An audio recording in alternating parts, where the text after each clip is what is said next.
Hello, fellow nerds, and welcome to Our Nerdiest Thing. We are live with a very special guest that we are very excited about, author Elise Kova.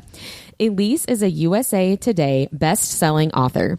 She enjoys telling stories of fantasy worlds filled with magic and deep emotions. She lives in Florida and when not writing, can be found playing video games, drawing, chatting with readers on social media, or daydreaming about her next story. Elise is appearing as a special guest author at the 2024 Imaginarium Book Festival and will be a participating author in the Lit Talk panels at 2024 Imaginarium. Welcome to the podcast, Elise. Thank you so much for being here with us and chatting with us today. Thank you so much for having me here today. It is very exciting to be here. Well, and we can't wait to have you on the panels. We moderate those, and we have a lot of fun with the authors because even though there's some set questions, we also do something called host bombs where we mix it up and add in a little bit of fun that wasn't expected. So it's good, clean fun, though, I will say. I can't wait. I can't remember if it was at a Polycon or Book Bonanza, but I was on a panel once and the moderator, had a icebreaker game, and they asked the panelists to name as many books as they could in like 30 seconds. And it got to me and I was like, I've never read a book in my life. My brain was just empty. So I'm both excited and intimidated by being with whatever you have up your sleeve. Okay, I'm going to say we won't pull that question on you, but we are writing that down. That is a great host bomb, actually. It was a lot of fun, but it was like one of those moments where I went, I forget who was, I think it was someone else on the panel, and they were like, you wrote books. You could name yours.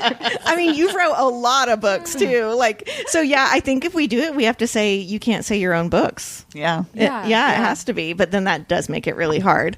So you had said that you have been writing full time since 2016, and I know that you were originally indie published and then, were picked up, and you've spoken a lot publicly about your journey to writing and, your rejections and how you just went for it and then ended up, building up this fandom. So can you tell us a little bit about that journey? Yeah, I'll try and keep it as short as possible because at this point I've been, depending on when you start the timer, I've been in the publishing game for over 10 years or close to 10 years, depending on where you count it from. So as you mentioned, I started off indie published. I wrote Air Awakens back in 2012 was when I drafted it. I wrote all 5 books and then I went, I wrote a series. What do I do now? And so I started querying agents because at that time it was a different world back then. It sure was. They, if you indie published a book, publishers wouldn't touch it. That's a different dynamic now, but it was very much, publishers only wanted new content. And if you indie published something, there was no hope of traditional publishing. And so I queried 111 agents. I got blanket rejected by all of them. Wow. Fortunately, I always liked the idea of independent or self-publishing. I use the terms interchangeably. I always liked the idea of doing that. I just wanted to see if trad worked out and, what that looked like if it did. And it didn't. And so I indie published Air Awakens in August of 2015 was when that book was released. And I started out on a clip of releasing a book every 3 months because Amazon at that time, you could only set a pre-order up as an indie author 3 months in advance. Wow. And because I was a new author, I wanted to kind of prove to readers, like, I'm not going to vanish. So I always wanted to have the next book up on pre-order.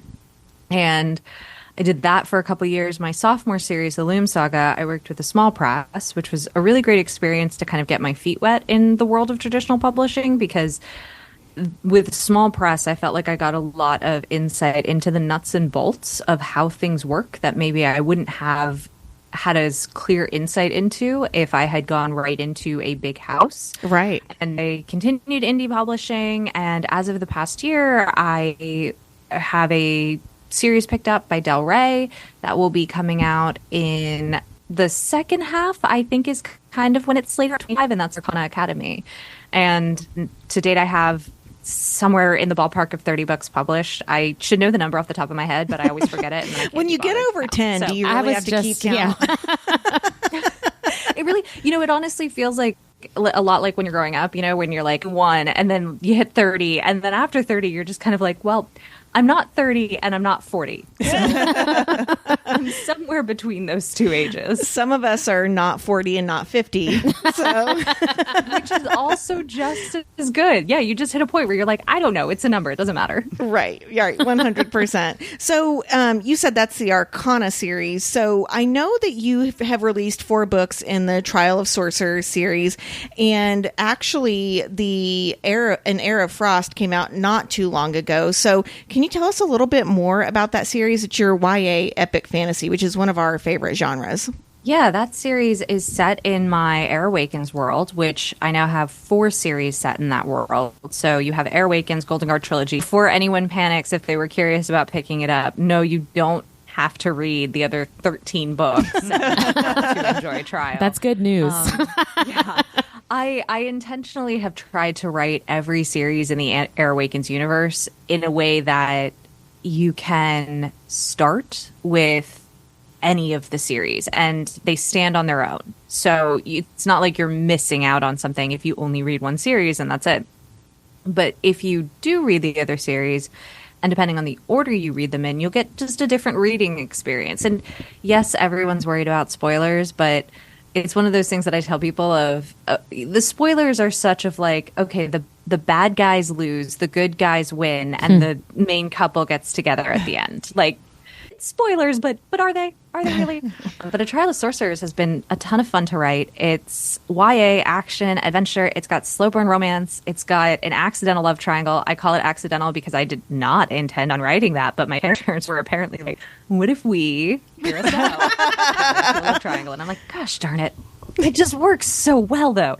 But it's been a lot of fun to write, and I love those moments where the characters just kind of take on a life of their own. And it's been fun for me to write because I feel like so much in fantasy and in YA, and you have the love interest where it's like the couple meets and that's it. That's the end. Their end game.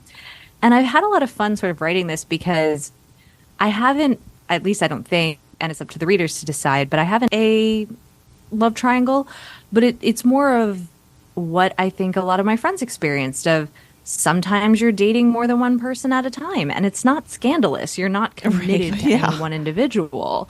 You're just at a point in your life where you're like, I kind of am interested in this guy, but I'm also kind of interested in this guy. And they both know that I'm dating other people, and they're probably going to be dating other people. And all of that is fine. We're figuring out our hearts and ourselves. And yeah, it's been a lot of fun to write everything from action and killing off characters to the romance side of things in that series. And so remind me, every book I've read of yours has this, but you always have a happy ending, don't you? Yes. Generally, I think they're all pretty happy. Right. Happy for now, sometimes is what we say too. So you also have the Married to Magic series, which is actually my favorite series that you've written, with an upcoming release, A Dawn of the Wolf Knight. So can you tell us a little bit about this new edition and when that comes out? Yeah, Dawn with the Wolf Knight is out August 1st, planned standalone in my Married to Magic world. And I say planned standalone because the moment I crawl over and whisper in my ear and say, but what if you did write more in that world? And then I have to be like, gosh darn it. Okay, I'm going to write more in that world.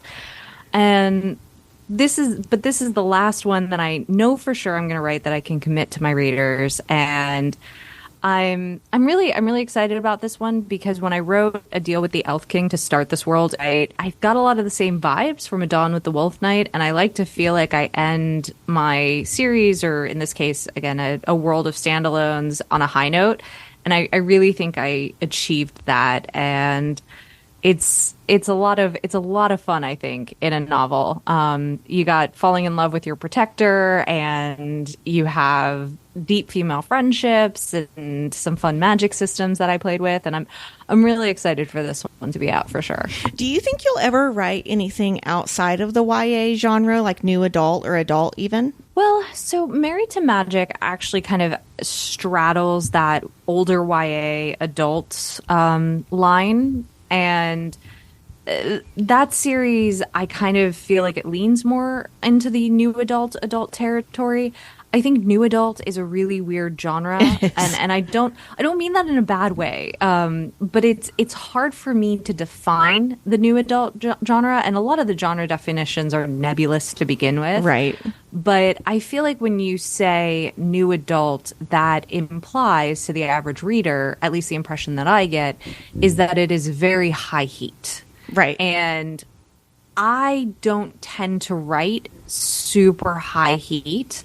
Not to say that my novels don't have it, but I know what people are reading these days who want super high heat. I'm right there with you half the time. And so, like, no shame in that game at all. But I never want to mislead a reader into what a book is. So that's why I kind of shy away, even though I think some of them could potentially have an argument of falling into the new adult space. I shy away from categorizing them that way. And even my straight YA does tend older. But my Loom Saga is solidly adult, and Arcana Academy is actually going to be shelved as adult as well. Oh, great. But nice. I think, with a lot of my books, if you like the YA stuff, you'll probably like the adult stuff. The genre definitions are quite nebulous to begin with, but I do find it interesting that I feel like the heat level, the spice level, is kind of the prevailing determining factor for individuals on where that line is of what is YA and what is adult and what is new adult and all of that. And I mean, if you kind of look at the genres, they are a bit broader than just that, but it's always a struggle because there's what is the industry definition and what is the common marketplace definition of things. And then there's authors going, well, I thought this was low heat, but apparently one reader is scandalized by it. And the other reader is like, that was probably my mom. It's all very subjective. It really is. Well, you have mentioned a couple times your newer series, the Arcana Academy series. How will it differ from your other series that you've written? Oh, that's an excellent question, because I feel like I'm usually more focused on how it is similar to other series that I've written. No, but I like that question. I think that it does have a little bit higher heat than my other books. But again, if you're someone who reads exclusively for the spice, you will probably be disappointed because I am all about the tension and the slow burn and the build. That's spice to me. Yeah, we love tension. It definitely has a lot of tension, but I think the other thing that is different for Arcana Academy compared to a lot of my other books is that, at least for book one, and I don't want to make any promises for the rest of the series, but book one, it takes place entirely in a single city, and actually mostly in the academy within that city. That was really interesting for me because I tend to write sort of these sweeping epic adventures where you have these characters who are going to multiple cities and multiple locations and adventuring across lands and whatnot. And so I think it was really almost kind of nice to dig into one place and try and give the academy itself almost like a character in the novel and give it personality and history and all of that. Oh, I love that idea. And I think some people, some readers will shy away from fantasy because they feel like the world building is too complicated and they have to remember too many places. So this might be something that those kinds of readers might want to dip their toes into. Fingers crossed. I hope I attract all types of readers. Well, we will be seeing you at Imaginarium in June this year. Is there anyone that you're excited to fangirl over while you're there? It's going to be my first convention that I'm going to go to in a while. And so I'm honestly just really excited to be around other authors in general because it's so nice to have an author community. And that's something that I'm really passionate about. I see authors as, friends, not challengers or competition. And I'm excited to see authors whom I've had the privilege of meeting before. Like Scarlett St. Clair comes to mind. I think she's going this year. I've been so under a rock. Yeah. Okay. I've had the privilege of meeting her before, but I'm also excited to meet new authors. And I mean, I try not to limit myself to just like one or two people because I want to meet as many people as I can. Well, I love that. And you will certainly get an opportunity to meet lots of great authors at Imaginarium. Last year we met so many, and we're excited to see some repeats and also some new authors to get to meet this year. So we are going to move into a couple of speed rounds. I'm going to start out with a nerdy and dirty speed round, and then Deb will take you into a separate one. This one is just sort of first thing that comes to your mind. I'm going to give you a category and you just tell me the first thing that pops into your head. Okay, You and ready? hopefully I will not forget all words. Well, we're not going to ask you to name books in 30 seconds. Don't worry. Hopefully these are a little easier than that. Okay, so we're going to start with your favorite way to unwind after writing. Video games. Which video game? yes. Sorry, I'm adding in a question. No, you're fine. I am a huge Soulsborne fan. Right now I'm replaying Elden Ring for the 5th or 6th time. I really want to be best friends with you, Elise. All right, your ultimate comfort read. Well, I feel like after this we are practically best friends. That's right. We're going to That's hang out right. in Imaginarium. Absolutely. That's what we're going to tell everybody, at least. So. As you should. Ultimate comfort read, the first thing that popped in my head was Uprooted by Naomi Novik. What about a song or artist you can have on repeat all day long? Zed. Wow, do you write to that? Yeah, actually, his song Clarity inspired my Airwaken series in many ways. Favorite show to binge watch? I would probably have to say it's some kind of cooking show. Old school episodes of Barefoot Contessa are my calming background noise. I understand that. Favorite spot to read right now? I have a room in my house that was the quote unquote formal dining room that ended up being transformed into, we call it the lounge, but there's a little bar in there. There's bookcases. There's this fabulous velvet wingback chair that's probably one of my favorite rooms to just kind of decompress and read in. Elise, we moved into a house during the pandemic just like everyone else did, and it had a formal living room, and we did the same exact thing. I was like, we are not formal people, but we sure as hell are readers, so we did the same thing. It's definitely the way to go. Much better layout and function for us. Right. Physical book, Kindle, or audiobook? Kindle to read, physical book to put on my shelf like a trophy of the books that I love. That was the right answer. Yes. Exactly. And finally, your favorite book trope? Slow burn is the first thing that comes to mind, but I do love enemies to lovers. That is, they're neck and neck. Oh, Yeah. put them together. Yeah. Do them both at the same time, and you've got a story. It's what I do. Well, Elise, Whitney here. We've got our next little game. Would Elise rather read it or write it? And these are basically fantasy situations with maybe a little bit of a twist. So I give you the situation and you tell me if you would rather read about that or write that story. Okay. You wake up in a dragon's lair whose sole reason for existing was to find you to mate with. Write it. You are in the middle of an elven celebration where they have replaced entertainment from poetry and music to Elise Kova doing karaoke. Can I say live it? Yes, that was the secret third option. because immaculate. What I is- want to spend every Friday night. What is your go-to karaoke song then? Satisfied from Hamilton. Oh, nice. yeah. That would be fun to That sing at song. karaoke. It is a lot of fun to sing. So I love that, but then I also love as cliche as it is, but the standard songs of Don't Stop Believin' or something like that you can just kind of get everyone singing with you. Right. You wake up to be told you are a princess who has fallen asleep for 1,000 years, and you were awoken by a prince with a tail. Read it, because I would love, when it comes to princes with tails, Holly Black has cornered that market. Yep, and with Pardon. I just want to read all of them. So I'll let her write that and I'll read it. Yeah, I love that series so much. I'm with you on that. Same. The female main character is a planet-devouring space worm named Rachel. I would love to write that. I have these little side projects that I don't know if they'll ever see the light of day because they're so off-brand for me. But they're kind of that hitchhikery satire or weird humor, and that would just 100% fall in line with them.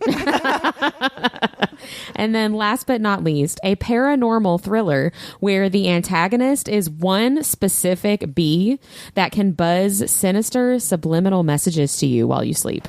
I would read it just because I don't write a ton of thriller or paranormal, and so I'll leave that to the expert. I might make that a short story. I was going to say, whoever came up with these, you gotta get on it because these are great. Whitney was smoking weed when she wrote them. I was just trying to think of different things, mix it up and keep it fresh, That's what we do here at Our Nerdiest Thing. We ask weird questions. Well, thank you, Elise, for playing along with that. I appreciate it. Thank you for concocting those weird questions. I had a lot of fun. Yeah. That's the kind of professional question asking you can expect with our host bombs. Well, just expect a short story about, what was it, Rachel, the space? The space worm. Yeah. And here's the thing, just take that idea and run with it. You don't even have to give Whitney credit. No, I know. We just want to see it. Yeah, go for it. So, Elise, where can readers best connect with you? So I always tell people the best place to kind of start is my website, which is just my name, ELISEKOVA.com, EliseKova.com. On there, you have links to all of my social media. The two main ones that I'm mostly on are Instagram at elise.kova or TikTok at Elise Kova. But also on my website, you can find links to all of my books and about them. I have a newsletter on sign up, like a small novella or coloring pages or whatever you want. Sign up for all of the gifts if you are interested. I also have a text line if that's what you would prefer to get your updates through. And I also have a signed bookshop. That is really my website. I try as much as possible to make my one-stop location for all readers and the majority of questions that people might have. How can I get in touch with you? That's awesome, making it streamlined for everybody. And so I was just about to ask, where can people purchase your books? But you kind of just answered that question with your website. So you do sell some signed copies through your website, and then I guess your non-signed copies are just available at any bookstore? Yeah, I sell signed copies through my website, and I do have rotating shop drops. I don't always keep stock in my shop of every book because I just don't have the time for that. But then any online retailer usually should have my books. But like I said, on my website, if you go to, the URL is actually elisekova.com/books, but the link is there in the top menu. All of the books, individual pages, have every retailer that you can find them on, as well as any signed copies or direct buy links or anything like that. One way that we always wrap up our podcast episodes is talking about our nerdiest thing of the week, hence the name, Our Nerdiest Thing. So it can be something that you read, something that you did, really anything that was super duper nerdy that you maybe, your guilty pleasure you don't want to tell people about. We love to embarrass ourselves on this show because of how nerdy we are. So we're just wondering what yours is. So I guess I kind of already alluded to it, but I'm replaying Elden Ring. I think I have consumed every single possible video on YouTube of content creators talking about the lore of this game and their theories. And the other night, I spent maybe an hour just reading item descriptions in the game just because I could. Because I wanted to see all of the lore that was there. For anyone who doesn't know, I'm sorry. You opened the can of worms. No, I want to know, please. For anyone who doesn't know, this game was the perfect union of, you have the creator, who I think his name is Miyazaki. I think that's his name. I'm a little mushy brained right now, so I apologize if I got that wrong. But you have him, who is like a notorious shit stirrer in video games. One of the games, there were items that you could choose what to start with, and he commented on this like locket of like, oh, in an interview he said, oh, maybe some players will pick the locket and discover its meaning. And then later on he was like, LOL, there was no meaning. I was just trolling you guys. Oh my gosh. I would have been so upset, Elise, because I would have been looking for the meaning of that for like hours. Oh, the community was a buzz for months trying to figure it out. And so you have him where he does stuff like that, but then he also has like these crazy connections and minute things in the game. And you have him, and he paired up with George R. R. Martin to write the lore. Oh, wow. Yeah. George R. R. Martin wrote the entire lore and backstory that the game was based off of. So there's just so much there. And with the DLC coming out soon, all the speculations are aflame again. And I'm just really excited for it. And that's I if really there's anyone at a book convention who wants to talk Soulsborne games, I'm here for it. I was just about to say, guess what we're going to talk about at your table at Imaginarium.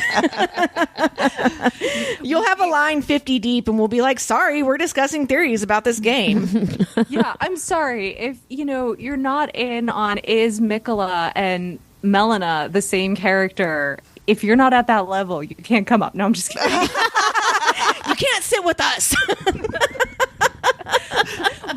More like, please come sit with us and let me talk your ear off. Right. And also, let me tell you about Elise's books, please, real quick. Oh, yeah. P.S. I wrote a book. Well, Elise, thank you so much for being on with us and chatting with us. It's been so much fun, and we're really excited to get to see you in person and talk more face-to-face at Imaginarium. Yes, thank you so much. And I promise to anyone listening, if you come up to my table at a convention, I won't actually talk your ear off about Soulsborne unless you bring it up first. I was going to say, unless they want to. Yeah, then you opened that door. But no, thank you guys so much for having me. It was a delight, and I'm looking forward to Imaginarium and other events, and hopefully someone listening might check out my books. And if you do, I hope you enjoy them. Thank you so much, Elise. It was a pleasure to talk with you as well. Have a great night. You too. Okay, bye-bye. Bye. Like what you heard in this episode? Follow Our Nerdiest Thing on Instagram at instagram.com/Our Nerdiest Thing or Facebook at facebook.com/Our Nerdiest Thing. We love hearing from fellow nerds. Email us at ournerdiestthing@gmail.com.